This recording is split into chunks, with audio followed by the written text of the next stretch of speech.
ଜୟ ଜଗନ୍ନାଥ। ଦେଖନ୍ତୁ, ବଢ଼ିଲା ଯେଉଁ କଳାକାରଙ୍କର ଭତ୍ତା ବଢ଼ିବା ସହିତ ଲୋକଙ୍କ ମନରେ ଏବେ ଉତ୍ସାହିତ ପ୍ରଫୁଲ୍ଲିତ ହେଉଛି। ବ୍ରେକିଂ ନ୍ୟୁଜ୍ ଶୁଣନ୍ତୁ। ଏବେ ମୁଖ୍ୟ ସରକାର ଘୋଷଣା କରିଛନ୍ତି କି ଯେ ଆପଣଙ୍କ ରାଜ୍ୟରେ ବଢ଼ିବ ଯେଉଁ କଳାକାରଙ୍କ ଭତ୍ତା ବୃଦ୍ଧି ହେବା ସହିତ ଲୋକଙ୍କୁ ଆହୁରି ଏକ ସୁବିଧା ରହିଛି। ଯେକୌଣସି ବୟସ ଅନୁସାରେ ତାଙ୍କର ଯେଉଁ ଭତ୍ତାଙ୍କୁ ବୃଦ୍ଧି କରାଯାଇଛି। ଯେଉଁମାନେ 2,500 ପାଉଥିଲେ ସେ ଏବେ 3,500 ପାଇବେ। ଯେଉଁମାନେ 1,500 ପାଉଥିଲେ ସେ 2,500 ପାଇବେ। ଯେ 2,500 ପାଉଥିଲେ ସିଏ 3,500 ପାଇବେ। କଳାକାରଙ୍କ ଭତ୍ତା 3,000କୁ ବୃଦ୍ଧି କରାଯାଇଛି। ବୁଝିହେଲା କି?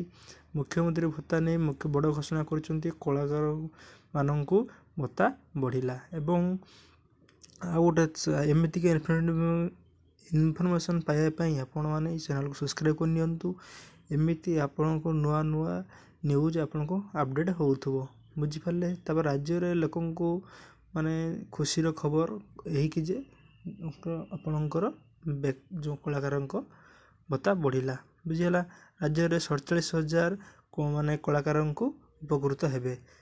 ବୁଝିହେଲା? ଆଉ କ'ଣ ହେବେ ନା ରାଜ୍ୟରେ ଆଉ ତା ହେବା ସହିତ ଲୋକମାନଙ୍କୁ ଆଉ ଏକ ସୁବିଧା ଦିଆଯାଉଛି କି ଯେ ଯେଉଁ ଭତ୍ତା ହେବା ସହିତ ତାଙ୍କୁ ୱାନ୍ ଟାଇପ୍ ଅଫ୍ ଏକ ସାର୍ଟିଫିକେଟ୍ ଆକାର ବି କିଛି ସାର୍ଟିଫିକେଟ୍ ଦିଆଯାଉଛି, ଯାହାକି ସେମାନଙ୍କର ଗୋଟେ ରିଜର୍ଭେସନ୍ ଟାଇପ୍ର ଏକ ସୁବିଧା ଆପଣଙ୍କୁ ଆଗକୁ ଆପଣଙ୍କର ଫ୍ୟାମିଲି ବର୍ଗକୁ ମିଳିବ।